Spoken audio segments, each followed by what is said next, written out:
The committee will come to order. I'll ask members to take their seats. And pursuant to notice, we meet today to mark up 4 bipartisan measures. As all members were notified on Monday, to expedite our consideration of these non-controversial items, we will take up en bloc the text previously provided to every member's offices, which you now have before you on your desk. And so, without objection, the following items are considered as read and will be considered en bloc. H.R. 2449, authorizing an extension of the agreement between the United States and South Korea on civil nuclear cooperation. H.R. 1409, the Export Promotion Reform Act, and the bipartisan amendment in the nature of a substitute offered by the Chair, which also incorporates the text approved by the Subcommittee on Terrorism, Nonproliferation, and Trade. H.R. 1926, the State Trade Coordination Act, and the bipartisan amendment in the nature of substitute offered by the Chair, which incorporates the text approved, again, by the Subcommittee on Terrorism, Nonproliferation, and Trade. And S. 793, the Organization of American States Revitalization and Reform Act, the bipartisan amendment in the nature of a substitute offered on behalf of myself and Mr. Engel, and the brief amendment to that amendment offered by the Chair. All members may have 5 days to submit statements for the record on any of today's measures, and after recognizing myself and the ranking member for brief opening remarks, I'll be glad to recognize any committee member seeking recognition to speak on any of these measures. So today the committee is marking up 2 export promotion bills, H.R. 1409 and H.R. 1926, which aim to strengthen the export promotion activities to help domestic job growth at little or no net cost. And I'd like to thank the Chairman of the Subcommittee on Terrorism, Nonproliferation, and Trade, Congressman Ted Poe, for his leadership in marking up these bills last month. Of the 30 million companies doing business in the United States today, less than 1% export goods or export services abroad. That's just 1%. And this is significantly lower than all other developed countries. American businesses provide high-quality goods and services and can and should be more competitive on the world market. Most important are trade agreements that knock down trade barriers, and we can do some other things too. And with regard to 1409, the Export Promotion Reform Act, I'd like to recognize Ranking Member Engel for his work to strengthen and rationalize U.S. government efforts to increase American exports.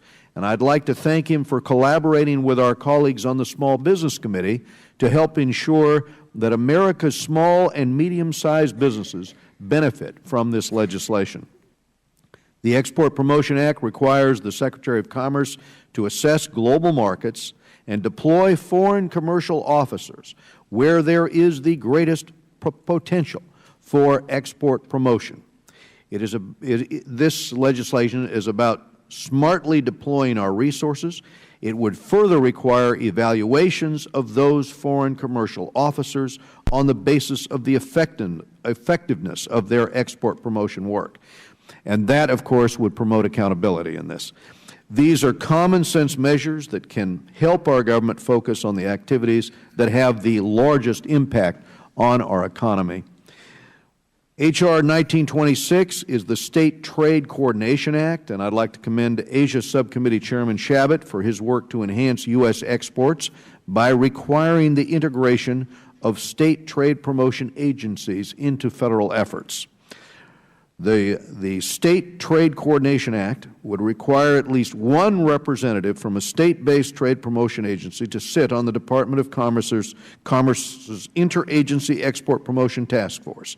The Act directs the Department to integrate the strategies of the state trade promotion agencies into overall federal trade promotion efforts, and this improved coordination should result in a more efficient delivery of services to small businesses, whose efforts to export are often thwarted by complicated export regulations and ever-changing tariff and non-tariff barriers. And I would like to note in passing Mr. Yoho's interest in an additional trade bill that has been referred to the subcommittee, and that is Representative Tipton's H.R. 1916, we will give 1916 a careful look moving ahead. Moving on to H.R. 2449. For more than 6 decades, the U.S. and South Korea have forged a strong political, military, and economic alliance. A key part of our relationship is peaceful nuclear cooperation, especially with regard to energy. The nuclear cooperation agreement that has been in place for 40 years will expire in March of 2014, but the negotiations for a new agreement have not yet been completed. To address this situation, I, along with Ranking Member Engel and several other members of the committee, introduced this bill to extend the existing agreement for 2 years to March of 2016.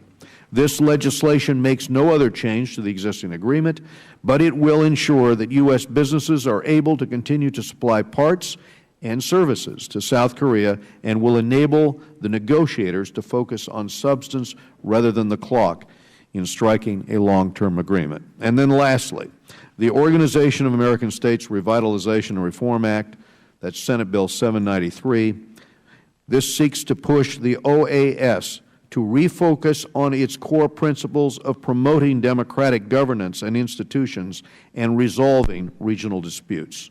Over time, the OAS has accepted too many mandates from its member states, resulting in a loss of institutional focus, which in turn has reduced the organization's effectiveness. This bipartisan bill requires the Secretary of State to submit a strategy to Congress that identifies a path towards the adoption of necessary reforms that prioritize and reinforce the OAS's core competencies. And I want to commend Ranking Member Engel for his leadership in helping craft the Royce-Engel Amendment in the nature of a substitute. Our amendment seeks to strengthen the bill, adding that it is in the interests of the U.S. and, frankly, in the interests of OAS member states and a modernized OAS to move toward an assessed fee structure that establishes that no member state pays more than 50% of the organization's assessed fees. I now recognize my good friend, the Ranking Member, for his remarks. Thank you. Thank you, Mr. Chairman. Thank you for holding this markup and for advancing these important pieces of legislation. First, Mr. Chairman, I'm pleased to be the lead Democratic co-sponsor of H.R. 2449, your bill to extend the current U.S.-South Korea Civil Nuclear Cooperation Agreement until 2016. This legislation will provide 2 additional years for our 2 nations to complete negotiations on extending the existing agreement, which is set to expire early next year. This will prevent an interruption in our peaceful nuclear cooperation, which would have a negative impact on our bilateral relationship and on U.S. businesses. This legislation enjoys strong bipartisan support, and I urge my colleagues to support the measure. You and I traveled together to South Korea a few months ago, Mr. Chairman, and we both support and understand how important the bonds are between our 2 countries, and this will help to enhance that. I also urge my colleagues to support H.R. 1409, the Export Promotion Reform Act. This bill, which I authored, is based on recommendations from the GAO and numerous outside groups. It would benefit many of the nation's 293,000 exporting firms, including more than 40,000 firms in my home state of New York, more than 97% of which are small and medium-sized businesses. And by enhancing export opportunities, it would lead to the creation of new jobs here in the United States. Specifically, H.R. 1409 would make 3 key changes. Firstly, it would require the Secretary of Commerce to identify the best opportunities for increased U.S. exports and then redeploy U.S. commercial service personnel to help our exporters find customers, deal with foreign customs and other trade rules, and act as advocates with foreign governments. Secondly, it would strengthen the authority of the Trade Promoting Coordinating Committee to review annual export promotion budget submissions and coordinate the export promotion activities across the government. And thirdly, it would require our ambassadors to develop commercial diplomacy plans aimed at increasing U.S. exports. I'd like to thank Chairman Royce, along with Subcommittee Chairman Poe and Ranking Member Sherman, for their work in moving H.R. 1409 forward. H.R. 1926 introduced by our colleague, Congressman Shabbat, the chairman of the Asia Subcommittee, would strengthen the coordination between state trade development agencies and the federal government. This legislation is complementary to my export promotion bill, and I look forward to working with Representative Shabbat as our two measures move through the House and Senate. And finally, I'd like to say a few words about Senate 793, introduced by Senator Bob Menendez, the chairman of the Senate Foreign Relations Committee and a longtime member of our committee when he was in the House. The OAS remains the premier regional forum for the countries of the Americas to conduct multilateral business. The bill before us today seeks to support the organization, in particular with respect to democracy promotion and protection of human rights. I'd like to thank Chairman Royce for working with me to strengthen the bill. Our amendment would require the State Department to examine ways to ensure that no OAS member state pays more than 50% of the regular budget, and that obviously affects the United States. I believe a modernized OAS would benefit from a more egalitarian fee structure. This amendment asks the State Department to lay out a roadmap to achieve it and hopefully opens up that conversation with our fellow member states in the OAS in a spirit of consensus and partnership. Again, thank you to Chairman Royce for working in a truly bipartisan manner on this bill and on the markup as a whole. And as I've said before, it's been a pleasure to work with the chairman. I think that this committee has shown once again that it is the most bipartisan committee in the Congress, and I'm very proud of that. I yield back, Mr. Chairman. I thank my friend for his remarks and for his contribution to this legislation, and I'd ask if any of the members would like to speak at this time, and we'll go to Eliana Ross-Layton, Chairman of the Middle East and North Africa. Thank you so much. First, thank you, Chairman Royce, for convening this markup to consider 4 important bills, and I'm honored to co-sponsor your bill, Mr. Chairman, to extend the term of the agreement for cooperation with South Korea concerning civil uses of nuclear energy. South Korea is one of our strongest allies in the region and continues to be under the threat of the Pyongyang regime. It's vital that we send a message to the North Korean dictatorship that our strong partnership with South Korea will continue to be strengthened under the ideals of freedom and democracy. Second, I'd like to thank Ranking Member Engel for bringing forward his bill to improve our export policies. We must advance policies that support American manufacturing in order to bolster private investment and create more jobs in our nation. At the same time, we must balance our economic interests with our national security interests. We must strengthen our controls so that we can prevent terrorists and rogue regimes from acquiring our military technologies and sensitive information. I'm also pleased to be a co-sponsor of Mr. Shabbat's bill seeking to develop a comprehensive plan to integrate the resources and strategies of state trade promotion agencies into the overall federal trade promotion programs. And this bill is crucial in order to develop real and concrete metrics to improve transparency and accountability with state promotion agencies. But lastly, I'd like to commend my dear friends, Senators Menendez and Rubio, who along with Senators Corker and Udall brought forth an important bipartisan bill to reform a wasted agency, which is the Organization of American States. I remain extremely disappointed that the OAS continues to fail to live up to its obligations to support the respect for human rights and uphold democratic principles. The OAS wastes time attacking our nation and discussing issues that are of no relevance to its charter, all the while we in the United States contribute approximately 60% of this bloated OAS budget. For example, 2 weeks ago, the OAS met regarding Edward Snowden and the Evo Morales plane, and the Secretary General issued a press release stating, and I quote, "It is very clear that this is an event that goes beyond the explanations that have been given here. This incident leaves a wound, and the best way to heal that wound, to mend that wound, is to know what really happened, what really took place." What a waste. What about the illegitimate elections in Venezuela? What about the illegitimate elections in Nicaragua? And are we to expect a similar statement calling for investigations regarding the North Korean flagged ship that left from Cuba to North Korea with missile equipment in clear violations of several UN Security Council resolutions, and we thank the government of Panama for stopping that illicit shipment. What about the continued human rights abuses against pro-democracy advocates in Cuba? The OAS remains silent on all of these important topics, fails to live up to any of its obligations, does not hold accountable any despotic regime that oppresses millions of people within our hemisphere. So I fully support reforming the OAS, changing its funding stream by moving the dollars from assessed contributions to voluntary contributions in order to strengthen our mission at the U.S. and ensuring that U.S. taxpayer dollars are put to good use and no longer go to waste as they are in the OAS right now. Thank you, Mr. Chairman. I thank the gentlelady.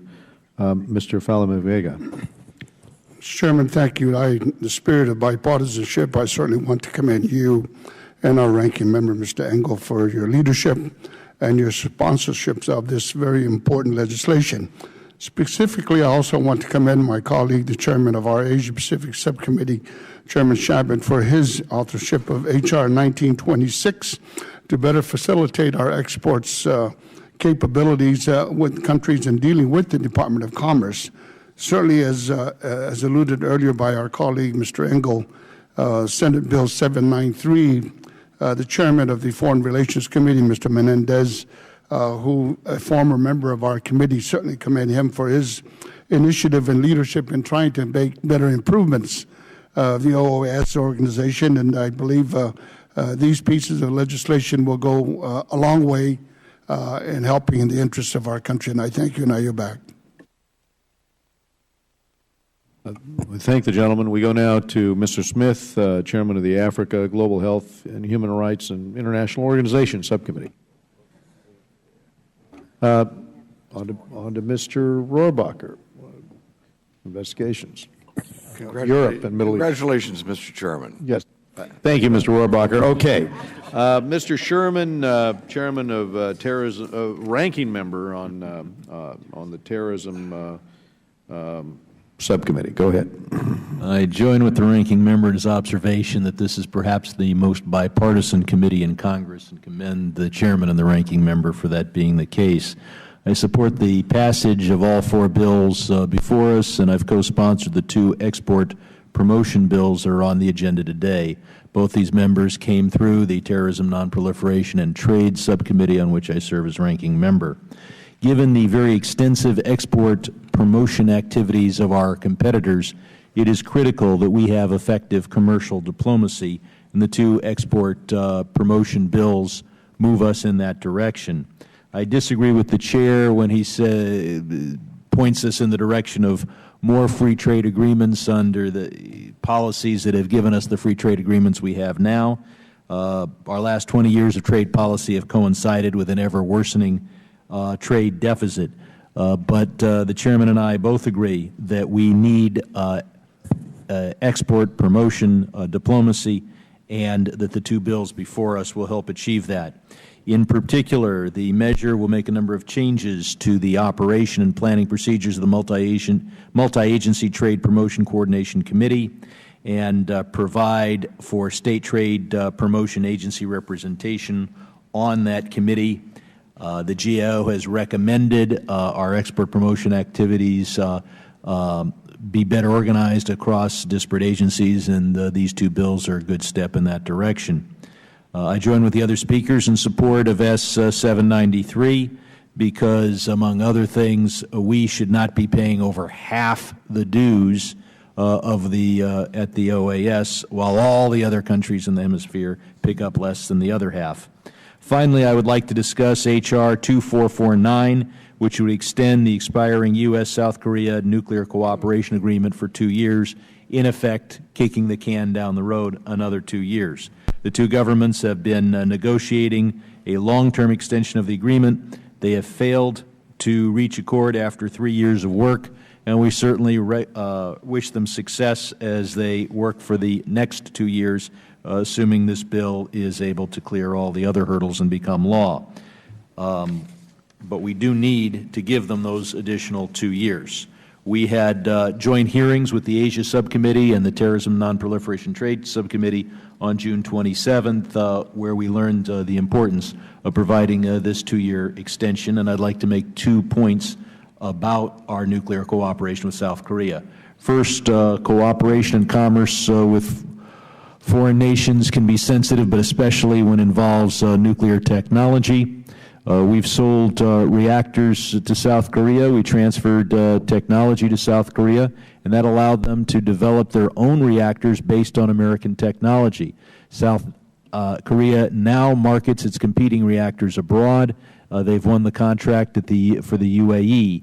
The 2 consortia with the greatest American presidents, GE Hitachi on the one hand and Westinghouse, which is now owned by Toshiba, were beat on price, and the reason South Korea was an effective competitor was because of our transfer of technology. This highlights a greater concern I have, and that is that the transfer of technology from Westinghouse to China. Westinghouse wanted to sell 4 reactors to China. China demanded a massive transfer of technology. Now China is marketing a reactor based on Westinghouse technology. That will raise substantial non-proliferation concerns that we would not have if our competitors were our friends, the Japanese, French, Koreans, and others. The second point I'd like to make is that a long-term extension of the 123 agreement with Seoul, the hang-up is that the South Koreans would like advance consent to reprocess American origin spent fuels in a process known as pyroprocessing. Experts disagree about the proliferation of pyroprocessing, with some, including the South Korean government, arguing that it is not really reprocessing at all, since the plutonium is never fully separated from the other elements. The United States government has quite correctly taken the line that pyroprocessing is in fact reprocessing, because it could lead to the separation of weapons-usable plutonium. South Korea is among our closest allies, but the administration is quite correct not to yield on this advance consent point, and I urge them to stay firm on this issue, and I yield back. We thank the gentleman. We go to Judge Poe, Chairman of the Terrorism, Non-Proliferation, and Trade Subcommittee. Thank you, Mr. Chairman. Finding new trading partners and ensuring that American goods and services reach new markets is a way to help promote American economy.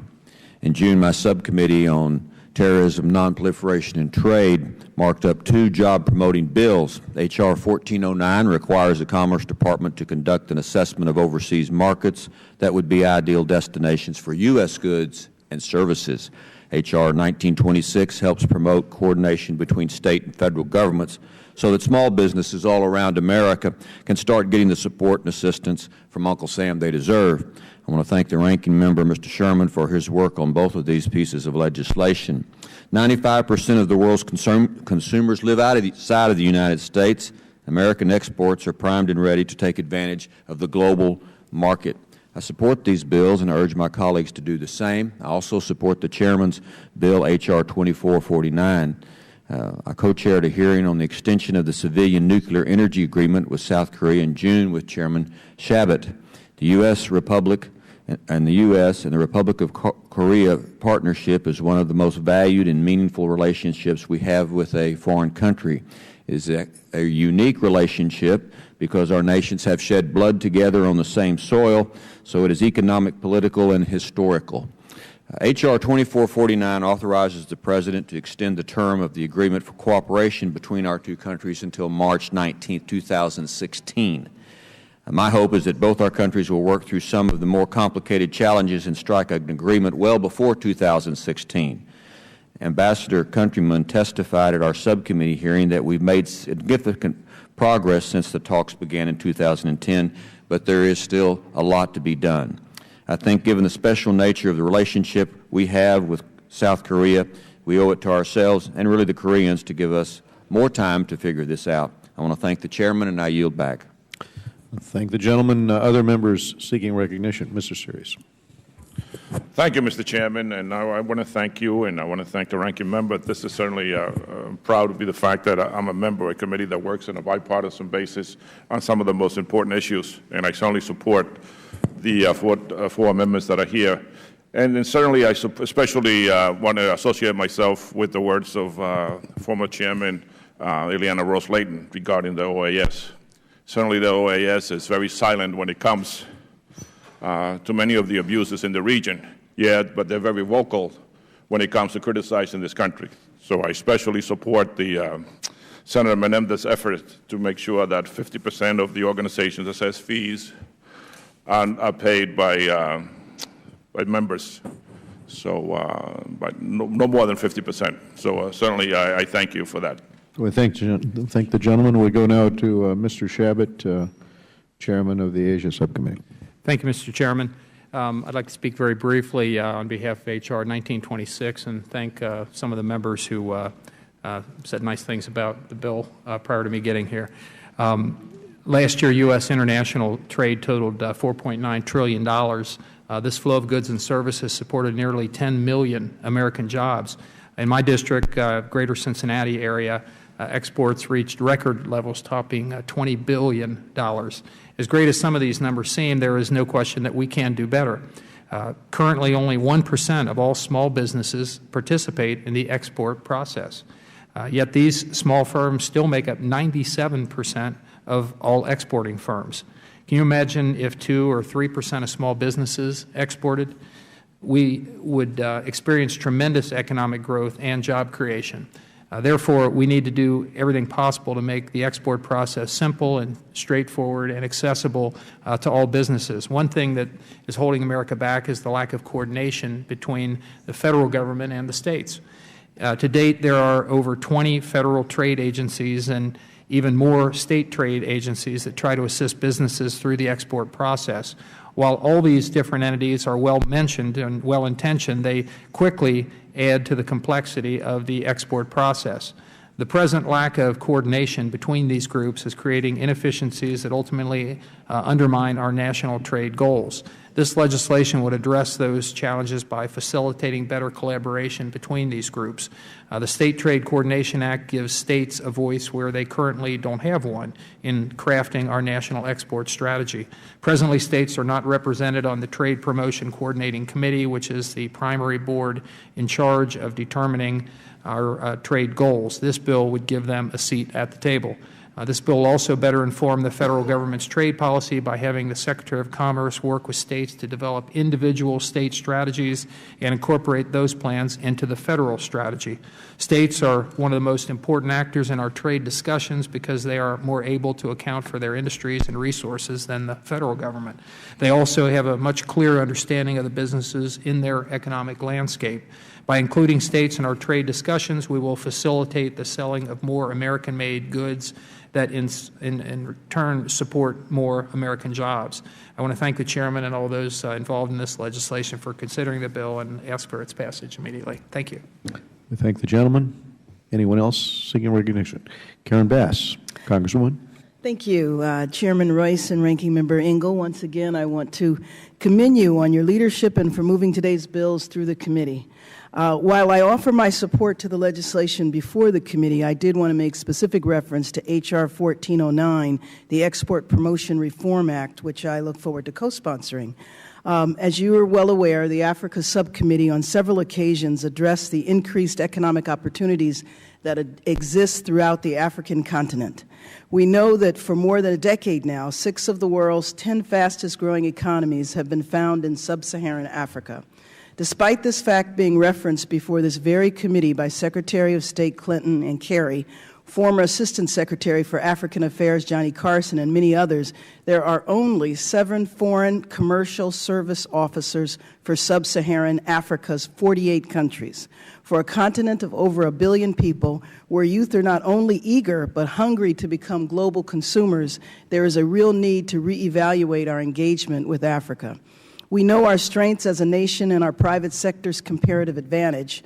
More so than any other foreign investors, the added significance of greater U.S. investment in the continent is that many American companies have a well-earned reputation, not only for their products and services, but for their commitment to the training of host country nationals in management training programs.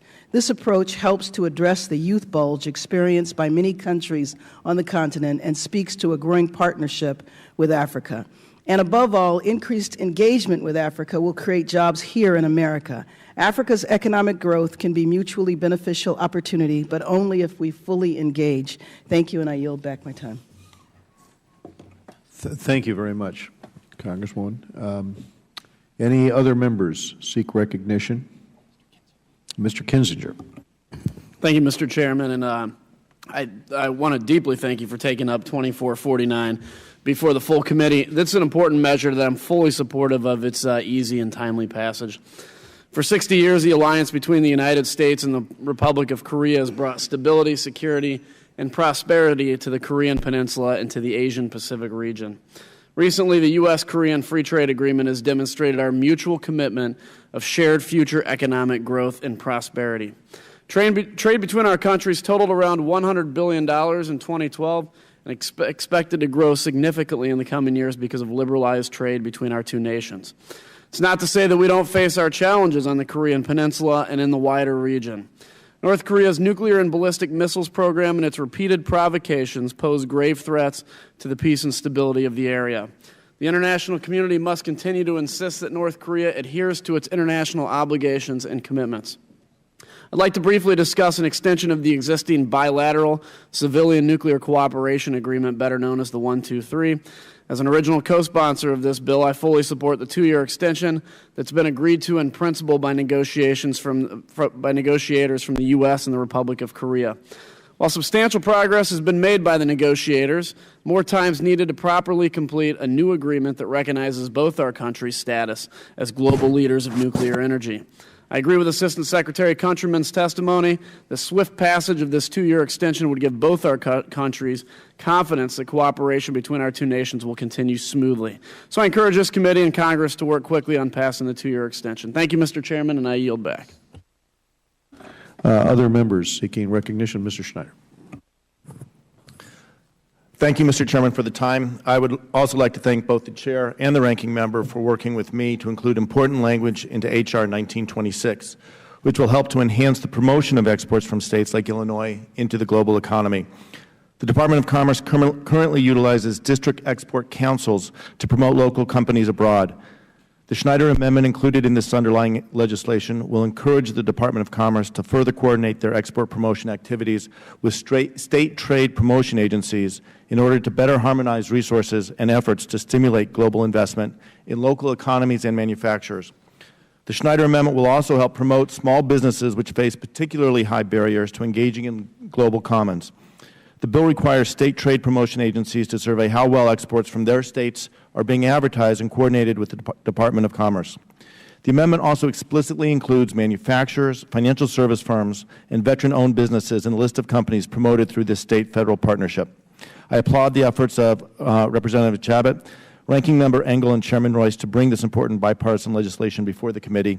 I urge passage of this bill, and I yield back my time. Any other members seeking recognition on the committee? Without objection then, and hearing no further requests, the question occurs on agreeing to the items being considered en bloc. Well, Madam Clerk, we're going to take the vote at this time. All those in favor say aye. Aye. All those opposed, no. In the opinion of the Chair, the ayes have it, and the items considered en bloc are agreed to. Without objection, the measures agreed to en bloc, H.R. 2449, H.R. 1409 as amended, H.R. 1926 as amended, and Senate Bill 793 as amended, are ordered favorably reported to the House, and staff are directed to make technical and conforming changes.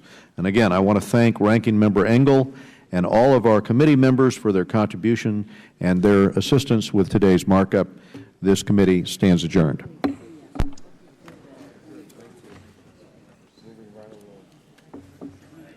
Well, thank you. Thank you. So we're going to do Oh, that's right. I'm supposed to make some remarks. Let's see if I have some talking points.